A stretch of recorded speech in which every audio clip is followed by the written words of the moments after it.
Assalamualaikum warahmatullahi wabarakatuh. Mahasiswa yang saya cintai, pada hari ini kita kuliah dengan judul Kinetika Absorpsi Obat bagian pertama. Ya, topik ini mengandung definisi absorpsi, membran sel, mekanisme absorpsi, kinetika absorpsi, dan absorpsi obat yang dihubungkan dengan persamaan Henderson-Hasselbalch. Serta nanti juga akan kita diskusikan interaksi obat pada tahap absorpsi. Absorpsi itu merupakan peristiwa perjalanan obat melewati membran sel untuk mencapai tempat kerjanya. Atau ada juga yang mendefinisikan merupakan pengangkutan obat dari tempat dia diserap masuk ke dalam sirkulasi sistemik tubuh. Untuk obat-obat yang diberikan secara oral, obat harus melintasi sel epitel dari saluran cerna, gastrointestinal tract, dan masuk ke dalam darah melalui pipa kapiler dan terus ke sistem hepatoportal, masuk ke dalam sirkulasi sistemik. Membran sel. Membran sel itu merupakan suatu selaput permeabel yang selektif yang memisahkan sel dari lingkungan luar dan sebagai kompartemen intraseluler, maksudnya membatasi kompartemen intraseluler, dan dia bertindak sebagai pembatas dan pengaman, penjaga terhadap gangguan dari luar, misalnya berupa infeksi ataupun mekanik dan lain-lain. Membran sel ini terdiri dari dua lapis molekul lipid yang merupakan dua lapisan paralel, lapisan monomolekul dan protein. Suatu obat harus melewati beberapa membran biologi selama proses absorpsi, distribusi, biotransformasi, dan eliminasi. Membran sel ini merupakan lipid lemak yang ada di dalam membran sel yang memberikan suatu matrik cair untuk protein dapat berpindah dan secara lateral berdifusi untuk fungsi-fungsi fisiologis. Membran sel memiliki pori yang dapat diisi oleh air dan merupakan pori yang memiliki ukuran yang berbeda-beda, mulai dari sekitar 4 angstrom sampai dengan 10 angstrom. Membran sel berbeda dari jaringan yang dibentuk oleh lapisan-lapisan sel seperti membran mukus, membran basement, dan membran serous. Protein disesuaikan dengan lingkungan membran yang mempunyai sifat fluiditas yang baik dari dua lapisan lemak dan dengan adanya suatu lapisan-lapisan lipid anular yang terdiri dari molekul lipid yang terikat kuat dengan membran protein yang ada pada permukaan. Membran sel ini bersifat semi permeabel.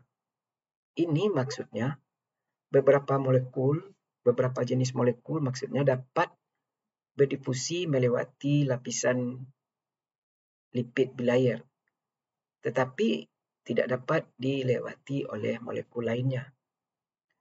Molekul-molekul hidrofobik yang kecil dan gas misalnya seperti oksigen dan karbon dioksida melintasi membran dengan cepat.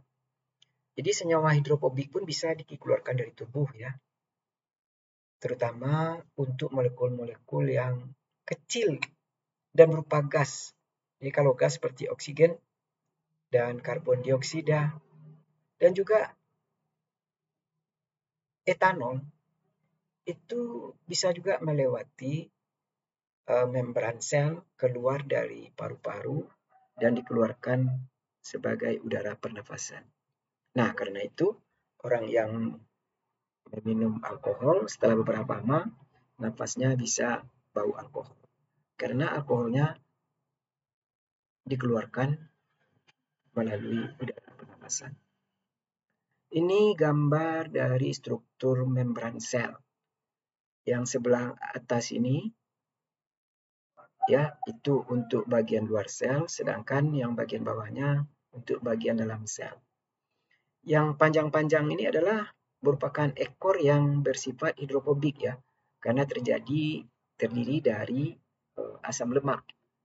Sedangkan yang bulat-bulat ini adalah bagiannya yang hidrofilik ya, mungkin karbon dioksida atau protein, dan kedua-duanya ini disebut lapisan fosfolipid bilayer.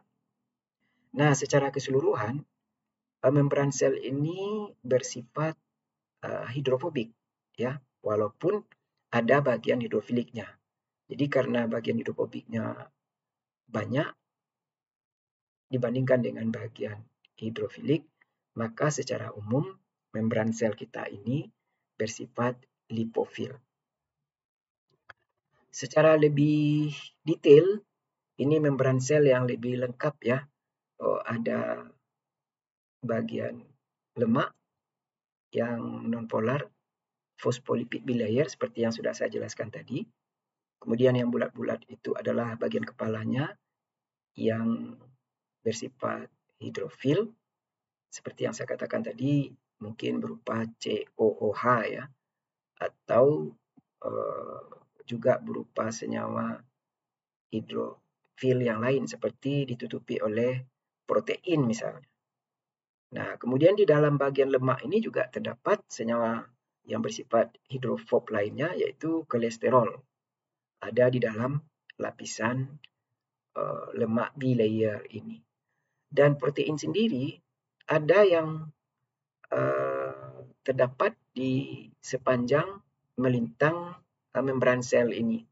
Dan ada di antaranya yang mempunyai channel atau semacam lubang ya atau pori ya yang kecil. Nah, karena dia berupa senyawa protein, tentu channel ini bersifat polar.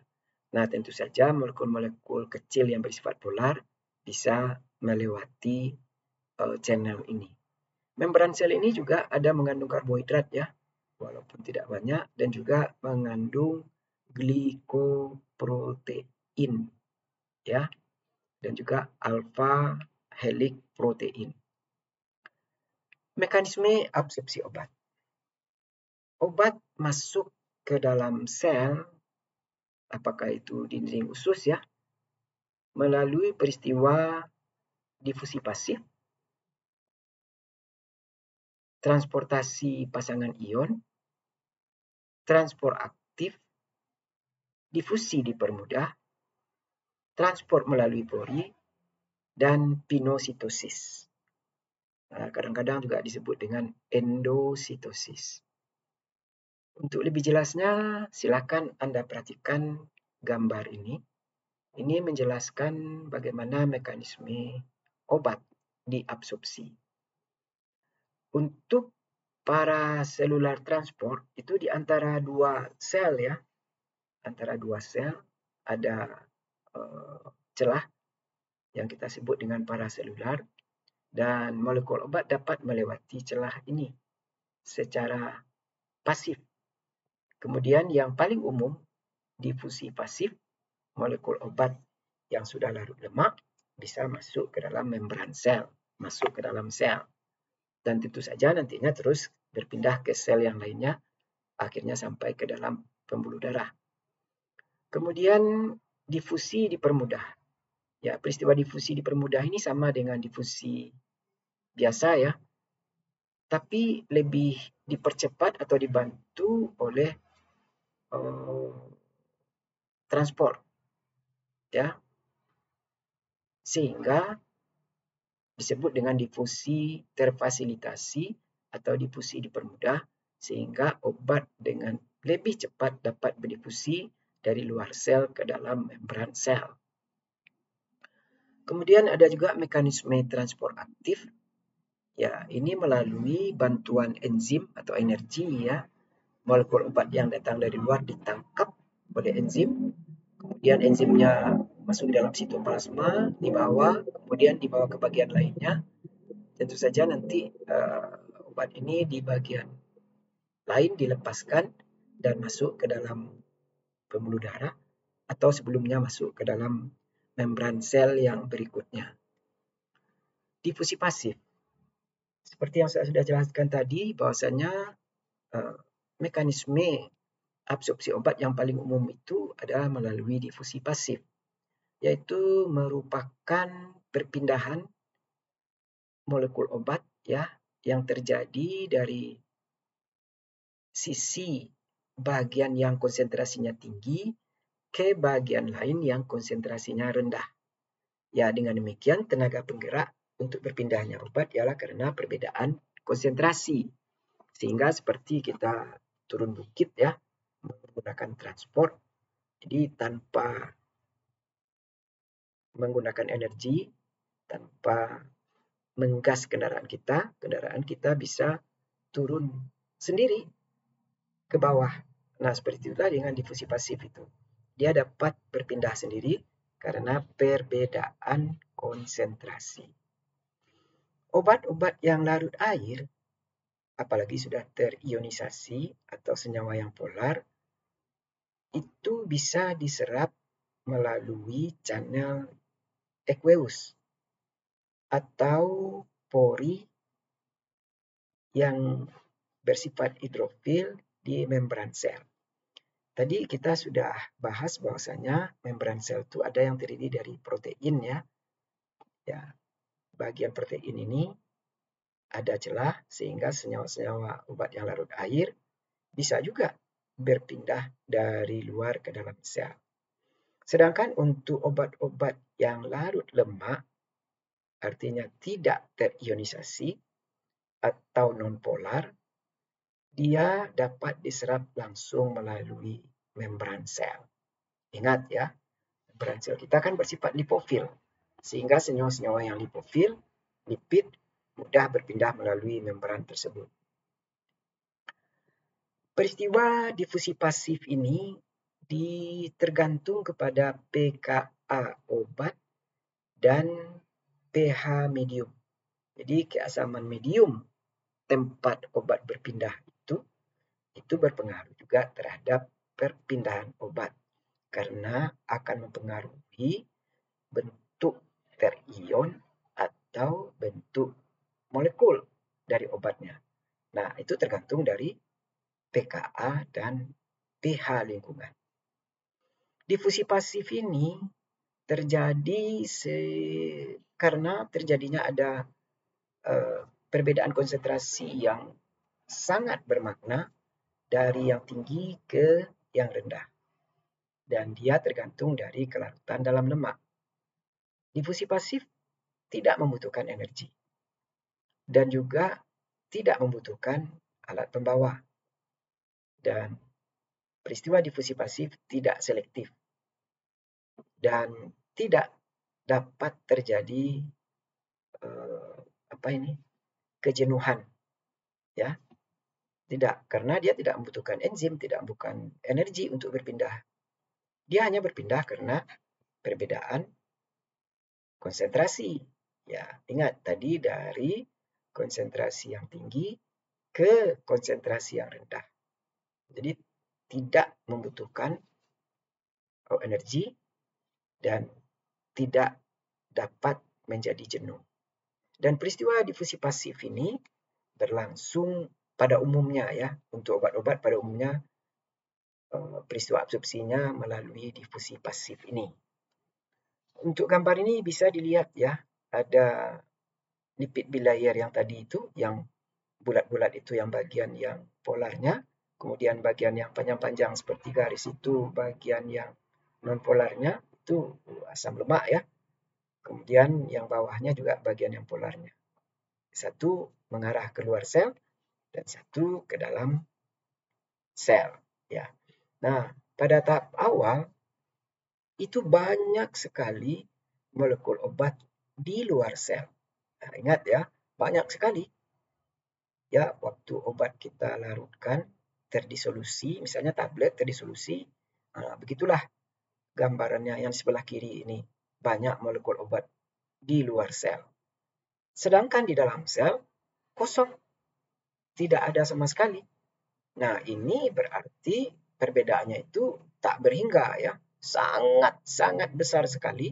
Sehingga dengan mudah molekul obat yang banyak itu berdesakan mendesak masuk ke dalam membran sel dan masuk ke dalam sel. Nah, pada gambar yang di tengah ya itu sudah nampak obat masuk ke dalam sel. Tahap demi tahap terus masuk. Akhirnya kadar obat yang di luar sel dengan di dalam sel itu sudah sama. Kalau sudah sama tentu tidak ada perbedaan konsentrasi lagi dan tidak ada perpindahan molekul obat lagi. Namun karena di dalam sel ini dia berpindah lagi ke sel berikutnya yang juga kosong, maka dengan demikian obat yang di luar sel ini kembali lagi masuk ke dalam sel. Karena obat yang di dalam sel kedua ini sudah berpindah pula ke sel ketiga, ke sel keempat, dan akhirnya sampai ke pembuluh darah. Di dalam pembuluh darah, obatnya ini dibawa sesuai ke sirkulasi sistemik. Jadi dengan demikian, obat ini akan bisa diserap terus sampai habis. Ya, karena terjadi peristiwa distribusi obat dan sekaligus juga ada eliminasi ataupun metabolisme obat di dalam tubuh. Difusi pasif ini juga disebut sebagai difusi sederhana. Ya. Nah, untuk obat-obat yang bersifat elektrolit, ya, dia bisa berada dalam dua bentuk. Yang dalam bentuk terionisasi, dia akan lebih larut air, dan yang tidak terionisasi, atau yang lebih larut lemak, dan mereka dalam dua bentuk ini berada dalam kesetimbangan. Di mana kesetimbangannya obat dalam bentuk molekul menjadi terionisasi, ya, kemudian ditambah dengan obat yang dalam bentuk tidak terionisasi. Nah, obat-obat yang tidak terionisasi ini adalah yang bisa dengan mudah masuk ke dalam membran sel untuk diabsorpsi. Untuk menjelaskan bagaimana perbandingan antara obat dalam bentuk tidak terionisasi dibandingkan dengan terionisasi, ya, yang ditentukan atau dipengaruhi oleh pH dan pKa obat, itu dapat dihitung dengan rumus Henderson-Hasselbalch. Ya. Rumusnya yang pertama, pKa dikurang pH sama dengan log obat yang dalam bentuk terionisasi dibandingkan dengan obat dalam bentuk molekul. Jadi kalau kita tahu pKa obat berapa, kemudian pH lingkungan misalnya pH lambung berapa, kita bisa menghitung bagaimana perbandingan obat dalam bentuk terionisasi dengan dalam bentuk molekul. Ya, dengan demikian kita bisa nanti memperkirakan bagaimana absorpsi obat di dalam saluran cerna. Salah satunya ya, karena kita bicara tentang absorpsi, kita bicara absorpsi saja dulu. Pada peristiwa ekresi juga terjadi hal yang demikian. Kemudian mekanisme absorpsi berikutnya transport pasangan ion.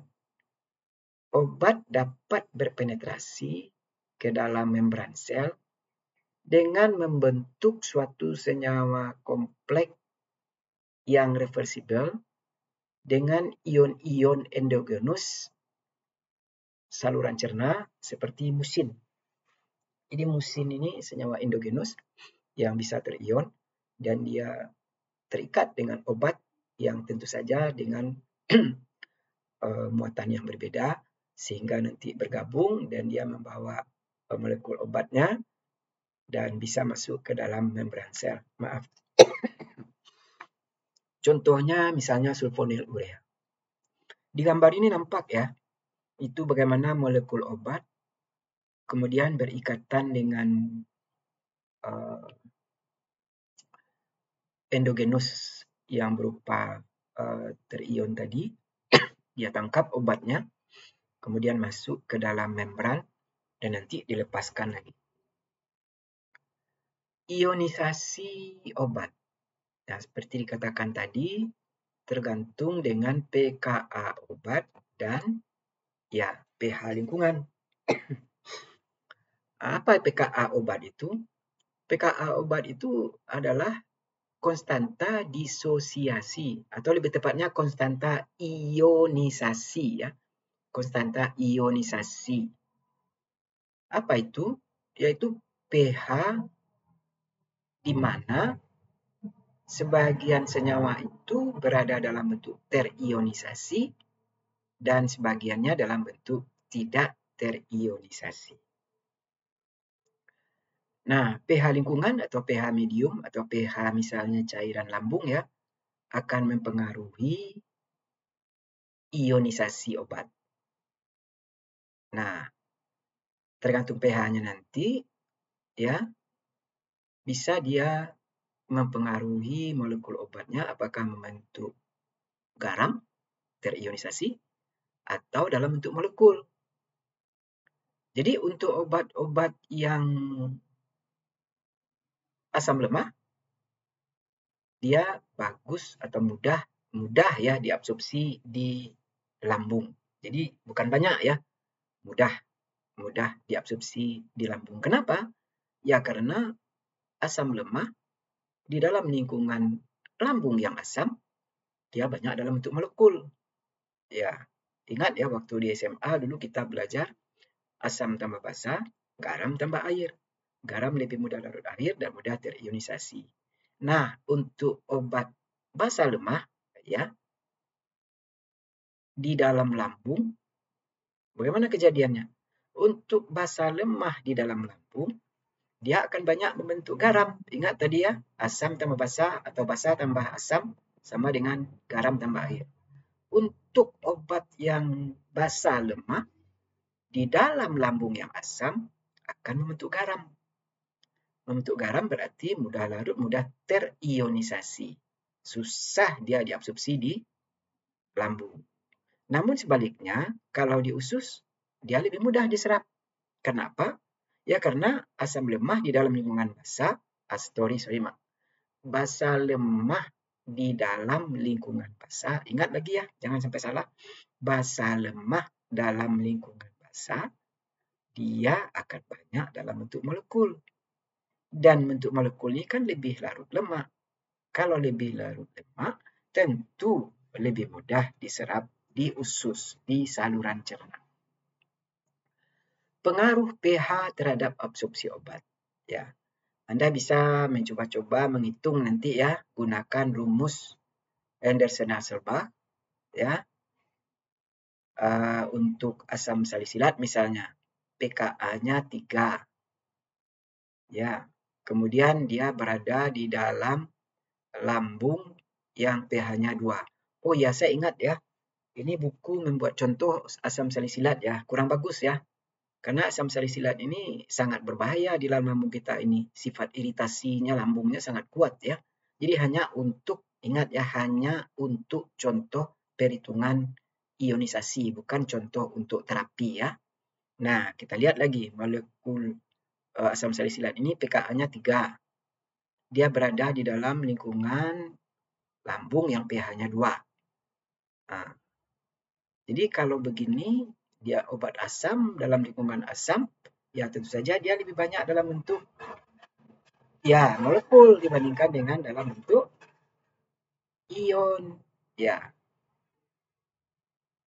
Nah, karena itu dia mudah diserap di lambung.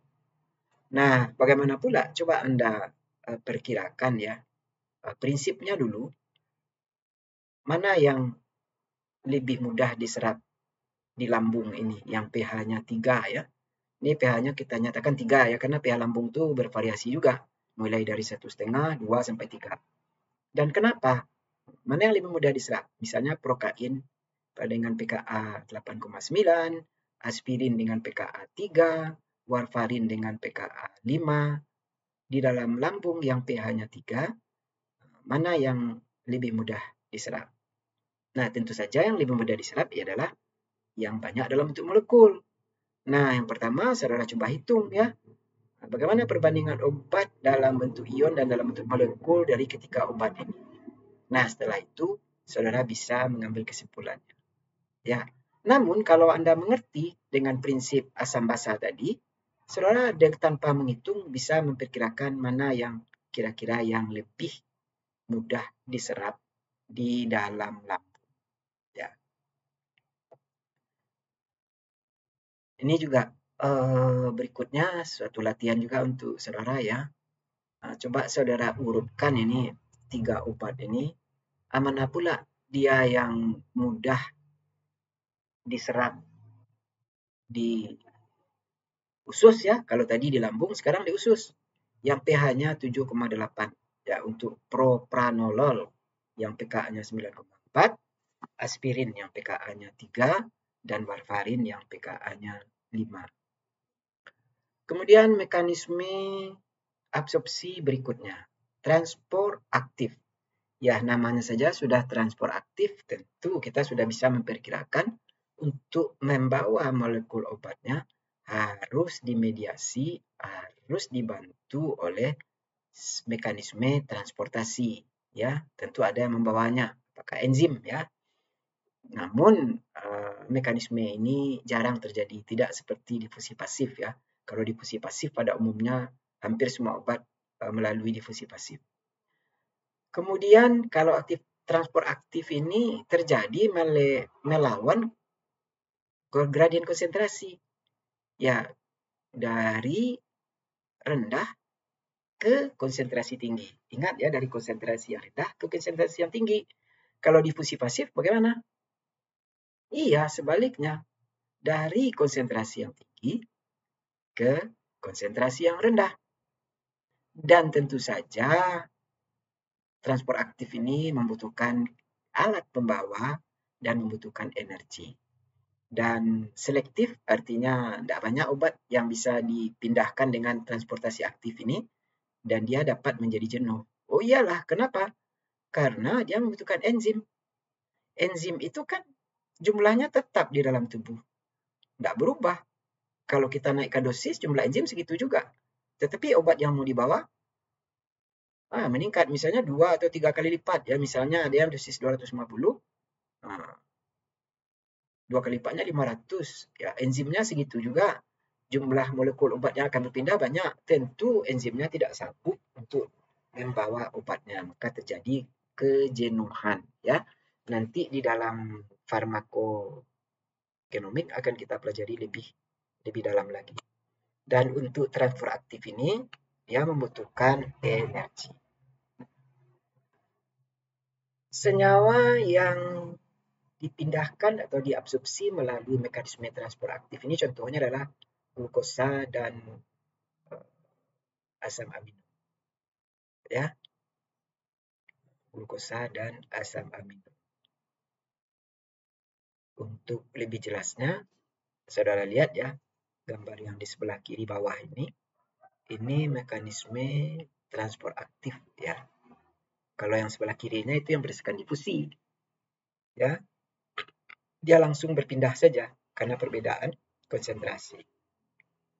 Kalau yang tengahnya difusi terfasilitasi atau dipermudah ya. Ya, di samping dia berpindah dengan cara difusi, tapi dia juga dibantu oleh alat transport, ya, enzim. Namun kalau untuk transport aktif ini, dia tidak bisa berpindah dengan difusi, ya, dia hanya menggunakan alat transport saja, menggunakan enzim. Nah, ingat tadi ya, karena itu dia bisa jenuh dan juga selektif ya untuk molekul obat tertentu saja. Ini untuk lebih jelasnya difusi pasif terfasilitasi atau difusi pasif dipermudah ya. Ada referensi yang menyebut juga carrier mediated facilitated diffusion. Dia terjadinya dari konsentrasi tinggi ke konsentrasi rendah. Energi tidak dibutuhkan ya. Sama dengan difusi pasif tidak dibutuhkan. Namun dia ada pula pembawa atau carrier sehingga bisa lebih cepat. Namun mekanisme ini selektif untuk beberapa obat saja dan bisa menjadi jenuh. Kenapa bisa menjadi jenuh? Dapat menjadi jenuh. Ya, karena di samping dia bisa berpindah secara difusi pasif, dia juga perlu bantuan alat pembawa. Nah, kalau alat pembawanya terbatas, tentu dia bisa menjadi jenuh. Contohnya vitamin B12. Ini gambar ini menggambarkan difusi terfasilitasi ya. Bagaimana molekul obat bisa berpindah dari luar sel ke dalam membran sel dengan berdifusi saja, dan juga sebelah kanan itu nampak ya, dia bisa berpindah dengan bantuan alat transport. Ya. Kemudian mekanisme absorpsi berikutnya ya transport melalui pori ya. Ya, di membran sel kita itu ada pori ya. Ada lubang kecil-kecil. Ini penting untuk absorpsi obat yang mempunyai berat molecular weight yang rendah ya. Dan tenaga untuk berpindahnya itu melalui tekanan hidrostatik. Jadi kalau perpindahan obat melalui transport ini berpindahnya melalui dengan bantuan tekanan hidrostatik. Nah, rembesan atau perpindahan obat dengan transport melalui pori ini yaitu melalui channel ya atau lubang yang berisi air. Ya, mana yang lubang berisi air? Tentu saja salurannya yang bersifat hidrofil. Dia di gambar ini nampak ya, ada protein, ada celah. Nah, obat-obat yang molekulnya, berat molekulnya, molecular weight-nya kecil, itu bisa berpindah dengan mudah ya. Tapi kalau berat molekulnya besar tentu tidak bisa karena ini di gambarnya ini nampaknya besar ya. Sebetulnya ini sangat kecil sekali ya. Karena itu yang besar itu saja 200 angstrom ya. Kemudian yang sangat kecilnya itu hanya 35 angstrom. Sangat kecil sekali. Ya, sangat kecil sekali. Kemudian perpindahan obat atau absorpsi obat melalui mekanisme pinositosis ya. Pinositosis ini seperti amuba memakan makanannya ya, yang disebut dengan fagositosis. Ya, pinositosis ini terdiri dari dua yaitu endositosis ya dan eksositosis. Ya. Kalau endositosis pengambilan partikel ya melalui membran ya. Ya, ingat ya seperti amuba ya. Nah, membran itu yang menangkap molekul obatnya kemudian masuk ke dalam. Ya. Sedangkan kalau eksositosis yaitu penolakan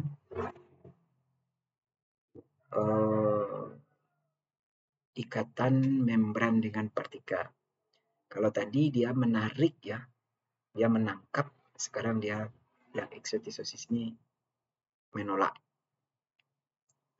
Ini dapat terjadi pada waktu peristiwa absorpsi obat yang mempunyai berat molekul yang besar atau obat yang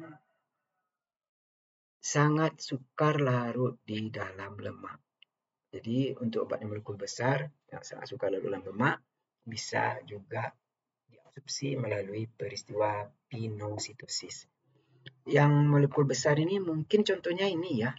Seingat saya ada imunisasi polio ya. Itu kan melalui oral, ditelan melalui mulut. Dia itu kan berupa protein. Tapi juga bisa masuk ke dalam darah melalui mekanisme pinositosis. Ya, demikian mahasiswa sekalian, kuliah kita pada genetika absorpsi bagian pertama ini. Saya harap saudara bisa paham dan kalau tidak boleh ditanyakan dan juga boleh kita diskusikan pada waktu kita berkuliah sesuai dengan jadwal yang sudah ditentukan. Terima kasih. Assalamualaikum warahmatullahi wabarakatuh.